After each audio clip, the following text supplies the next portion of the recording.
Karen in the meantime, doesn't seem like. Or Vicky? I would just like to point out that the property is currently zoned office commercial. A residence is on the property today. This came to you as a major amendment to a plan development because there was a zoning theory back in the day that everything had to be in a plan development. If this weren't in that plan development, they would buy this home and live there, and it would not require your review. So it's only because it is in a plan development overlay, and the major amendment is being requested as a part of that. Karen? Thank you. My question is, if somebody bought that home, and moved in and had kids, could they put a fence in the back of their yard that wouldn't restrict anything for that? Correct. In compliance with the zoning district, Okay. the underlying district, but they could have a fence in the backyard. That's what I thought. Thank you. Any other questions or comments on this item? Okay, Mike Goller made the motion to approve items 2 and 3 per staff recommendation, and Rachel seconded that motion. Any discussion on the motion? All those in favor, please say aye. Aye. Opposed? Okay. Motion carries with Mike Kwasny voting no. All right, what is that? Number 10 bring us up to? Yeah. Item number 10 is a rezoning request to rezone a parcel of land from medium density residential district to light industrial district for the purpose of constructing mini warehousing. In conversations with staff, the applicant has decided to withdraw that application and instead submit a conditional use permit application to allow that mini warehousing in conjunction with a rezoning application to rezone the property to general commercial district, which would be in compliance with the future land use plan and would be easier for staff to support. So staff would recommend that the Planning Commission acknowledge the applicant's withdrawal of that application. Okay. Karen made the motion to acknowledge the applicant's withdrawal on item number 10, and Mike Kwasny seconded that motion. Any discussion on the motion? All those in favor, please say aye. Aye. Opposed? Motion carries. Item number 11. Item number 11 is a major amendment to a plan development overlay to expand an existing warehouse located at 1717 Marlin Drive. This is an aerial overview of the property itself, and they will be adding an approximately 12,450 square foot addition on the south side of the building located south of Marlin Drive. Current zoning is heavy industrial district. Future land use plan does identify it as heavy industrial in the future. And on the city's major street plan, it is located adjacent to Marlin Drive, which is classified as an industrial street. This is the site plan that was submitted with the application showing where that addition is going to be located on the south side of the building. The addition is exclusively for extra warehousing and storage for the facility.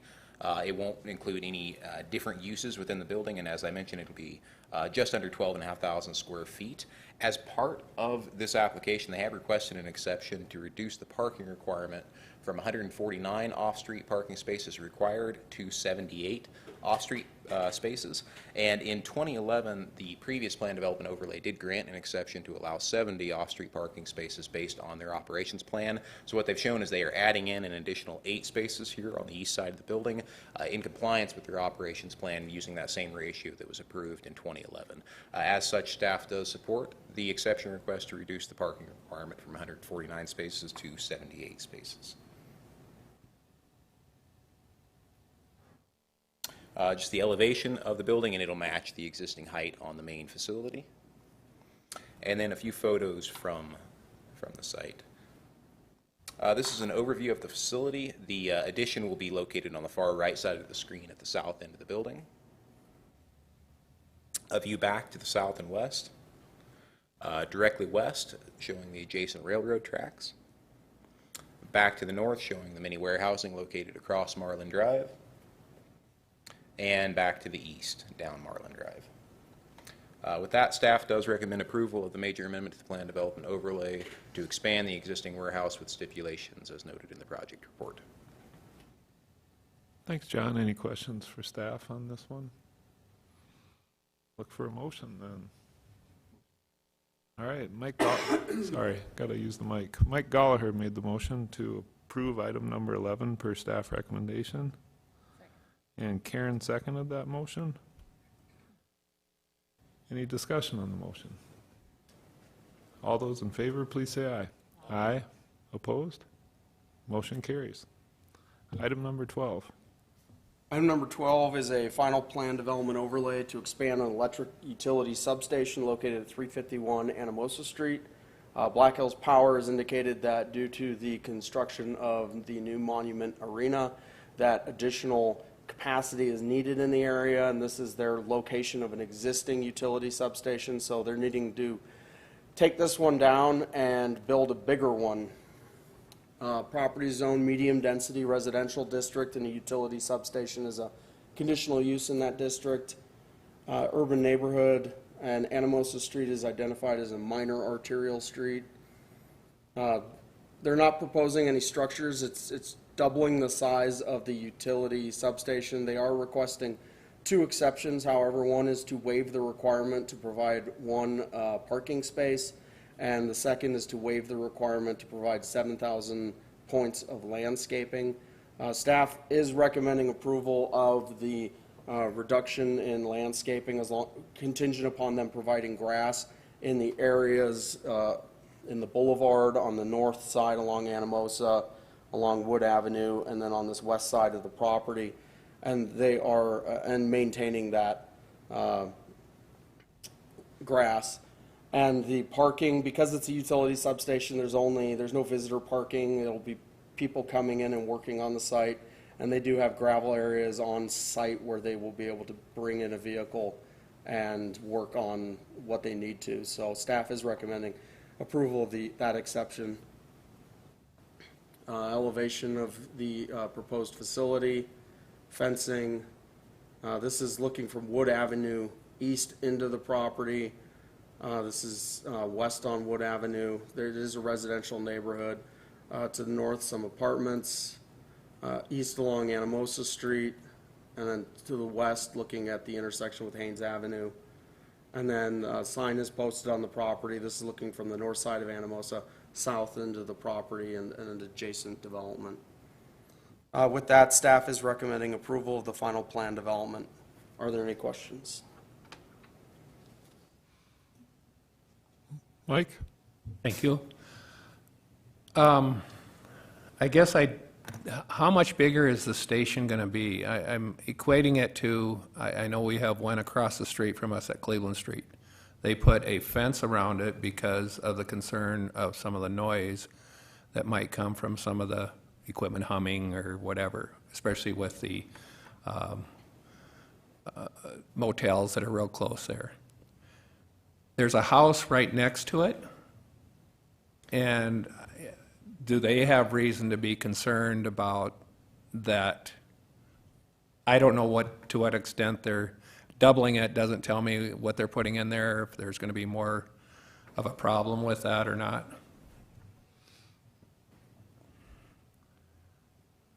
So I actually did that review for that substation on the Cleveland site all those years ago. And the reason that we put the opaque fencing around that site was for the aesthetics. That is in a commercial corridor. And we, at that time, had received concerns from business owners about what that would look like. There was concern about doing that because you lose security when you put that security fence up for fear someone will scale that wall and get on the interior of the site. And that site also was felt to have more nighttime foot traffic. In residential areas, we have routinely gone with the chain link fencing in lieu of the opaque fencing so that we can look into that site at all times to make sure that doesn't become a place where teens hang out or some activity is taking place where it's not visible.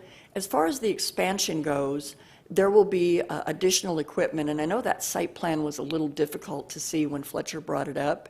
And right now there's more equipment at the west end with poles towards the east. That will still be the same type of design, but the equipment will extend farther to the west side of the property. In doing that, though, the surfacing around that equipment will be gravel. And one of the reasons why we supported not requiring the one on-site paved parking space is Pavement causes friction, and that becomes a hazard in a substation. So gravel is the preferred material, and years ago, that wasn't what was the industry was requesting, but they are now. So you will see us recommending approval of those types of exceptions in the future. Noting that our substations are needed throughout our community, and we do have several in residential areas, this is copying that design for the security of the site using the chain link, and we have not received concerns from that neighborhood, noting that it's there already today, and they'll still be able to look in there to make sure that someone that shouldn't be in there that possibly would have scaled the fence. And that makes good sense to me. I guess I just want to respect the neighborhood, and I didn't know to what extent we're growing this station, a double, I guess I could put a visual on that of sorts, but I want to protect that neighborhood as well.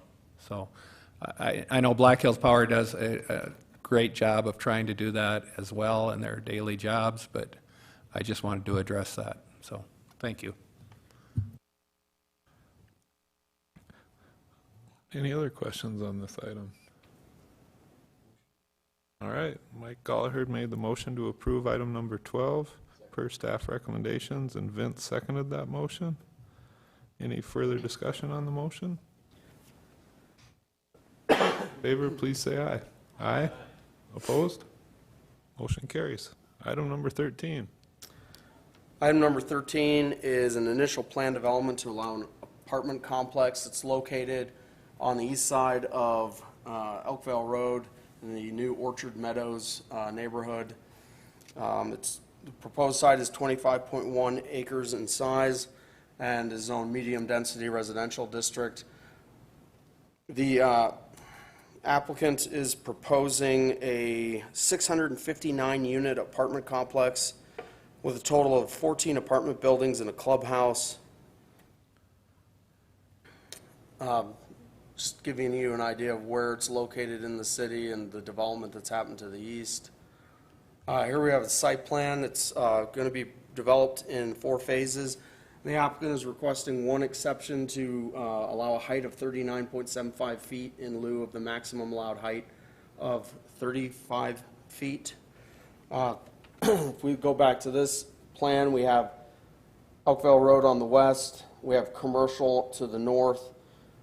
This area on the east side is a drainage area as well as to the south, providing a buffer to that requested height, which is less than 20% increase over what is allowed. So staff is recommending approval of that exception. Again, to the phasing plan, phase 1 is to the south off of Jim Street, and then it phases 2, 3, and 4 to the north, which is Jaffa Garden Way. So that's the 2 access points. They are going to have to continue to work with Public Works and Rapid Valley Sanitary District. One of the changes to the staff report is the timing of one of the stipulations, which is to change from prior to issuance of a building permit to prior to issuance of a certificate of occupancy, that the lift station must be constructed and completed and accepted. Well, I'd like to change the stipulation number 7 too. It says 689 units when it should say 659 units. Elevation being proposed. They will have to bring in a final plan development prior to starting construction. So they're looking to get this initial approved so they can get the height exception. And you can see there'll be garages along the front on that first story. And mainly it's architectural. It's not an additional story of height. It's just an additional 4.75 feet. This is looking from Jaffa Garden Way. We did consider 2 rezoning requests, which are still going through council, so those are the additional signs posted. But this is looking south into the site. I believe this is to the east, north and east. I think this is to the north, commercial development happening. That's a call center that's going in north of the site. And this is Elkvale Road right there, and commercial property, again, to the north of the property. And this is, I believe, looking into the site from Jim Street. And this is looking east along Jim Street, which is on the south side of the property. And we are seeing some townhome development happening. And then this is that drainage way that provides that buffer from the lower density residential to the east from this proposed apartment that will be west of this, on the right-hand side of the page. And again, looking into the site to the south and the additional area of drainage. So with that, staff is recommending approval of the initial plan development with the revised stipulations. Thanks, Fletcher. Vince? Thank you, Mr. Chair. How far is it from the end of that apartment condo complex to Rapid Creek? Because I believe that Rapid Creek is just south of what this plan is for. Mr. Chair. Yeah, Vicki? So I think this kind of shows where you can see the stream going through. Now, if we advance to the actual site plan. There we go.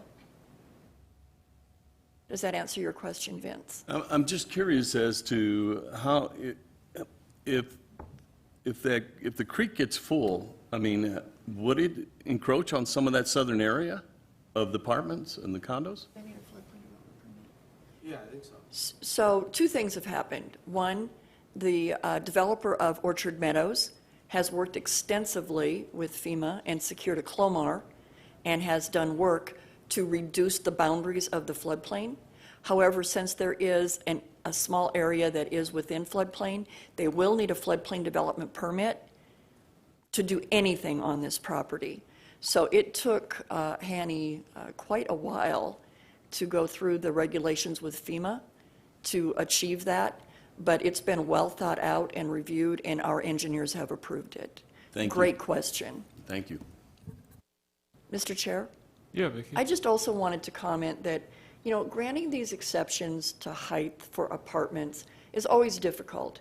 And we try to bring forward to you why in some instances we're hesitant and others it seems more appropriate. If we all recall the one that we had on Highway 16 Mount Rushmore Road, where the terrain was far more level, and that was for a full 4 stories. This one is only 3 stories. It does not have that 4-story. As any of you have driven out there, you know as you're coming off of Elkvale Road and circling down onto 44, there is a significant height elevation. So these will actually be somewhat lower from the street section, and that leads us to support this. Thank you. Karen? Thank you. Vince asked the question that I was kind of concerned about, is because that's a big drainage area, but I had assumed that because of all the other development that Hanny had done something. I just wanted to double check it too. So the other question that I had is when it says you have to wait instead of a building permit, you're going to change that to the stipulation to when people are moving in. That's just for that one apartment. And so before they can get that occupancy permit, they have to have that lift station put in. Is that correct? Mr. Chair. Vicki? So there's coordination between Rapid Valley Sanitary District, the City of Rapid City, and the developer. That's a lot of coordination, and we do play a key component in that as well. And so in looking at what we should allow to happen before we have that lift station operational and accepted, it was agreed upon by all that it would probably take all of us facilitating up to that point a certificate of occupancy. And because this is one owner that we're working with, not individual residential homes, we do have that communication and control. So we felt that it was best to keep the project going, to keep construction going forward, that we defer the timing on that to certificate of occupancy. Okay. I just want to make sure it's just the occupancy of the one, not the whole complex. The other question, it's not a question necessarily. I know that Lytle property the stipulation is it has to remain open. If you could put up that, well, you got it up there, the site plan. How does that work? Where is that road that goes into his property? I was trying to figure that out from the plan here. They're going to have to figure it out. So as a part of this initial, which is basically a layout showing where the development will happen, as well as the height exception, as a part of the final, they will have to bring us a detailed plan of what that access looks like and ensure that it's being secured in some type of easement. So currently, the road that they're using to get to the home would stay in place as a part of Phase 1. And as they want to proceed forward, even before you folks approve the final, we'll have a detailed plan to show you when we bring that final plan development forward. Okay, thank you. Just looking at it, I'm going, gee, they have to wind through all those apartments or something to get there. So thanks, that's all I need. Thank you. All right, Mike Kwasny? Thank you. I guess the last question, there was one of them that I had, the access to, we tend to not have enough access in and out of when we had that many apartment buildings. And so that, I guess, is a point of concern, and it sounds like that will come up at the end. As far as the height, I like that it's 3 stories, and the fact that Elkville is raised will support that, I think. The neighborhood might like it because if there were any road noise, they put a wall in front of it, so that might be a plus for them. So I don't see a problem with the height. The only concern I would have is at the end would be access, not all that traffic having to go through the housing, so. Mr. Chair? Vicki, So yeah. currently on this site plan, we do have, you can see the 2 cul-de-sacs that come in currently, the bulbs will go away as access extends through. So we do have access to the north and access to the east. And as importantly, one of the stipulations is that they need to revise the existing traffic impact study that was originally done for Orchard Meadows. This is a significant number of units, and we do have a great intersection at the entrance to Orchard Meadows, but we still need a traffic engineer to demonstrate and ensure that all of the intersections leading up to that will continue to function successfully with this number of units being added to the Orchard Meadows development. That will be a part of what we see as the final plan development comes into. Great questions, guys. All right, any other questions on this one? I guess I'm looking for a motion then. Okay, Mike Gallagher made the motion to approve item number 13. And Vince seconded that motion. Mr. Chair? We make sure Question? with the revised stipulation for the Yes. number of units. On number 7, the revised stipulation will read 659 units, not 689. Does that work with you guys? Yes. Okay. All right, any further discussion on the motion? Oh, Rachel, sorry. So I just want to clarify, but that also includes the certificate of occupancy rather than the building permit? Okay. All right. Any other discussion? All in favor, please say aye. Aye. Opposed? Motion carries. It's the end of our regular agenda discussion items. Vicki? Just one. So we want to thank all of you for coming to today's meeting, and we want to thank all of those who stayed away so that we did not exceed 10 people in this room. And I applaud each of you for those efforts. Our next meeting, we are going to attempt a WebEx Planning Commission meeting. We will have a training session before that happens, and we will be sending out an email to all of you to make sure that you've got what you need at your house or workplace to participate in that meeting. But be prepared. Next go-round, we'll be doing this in extreme isolation compared to how we are today. And I do apologize that we didn't have this up and going for today's meeting. All right, thank you. And again, thank everybody for coming here. It's nice to be able to keep things moving, have some semblance of normal life as well. With that, I'd look for a motion to adjourn. Okay, I'm going to give that one to Mike, but Karen seconded it, though. Mike Kwasny made the motion to adjourn, and Karen seconded that. All those in favor, please say aye. Aye. Opposed? We're adjourned.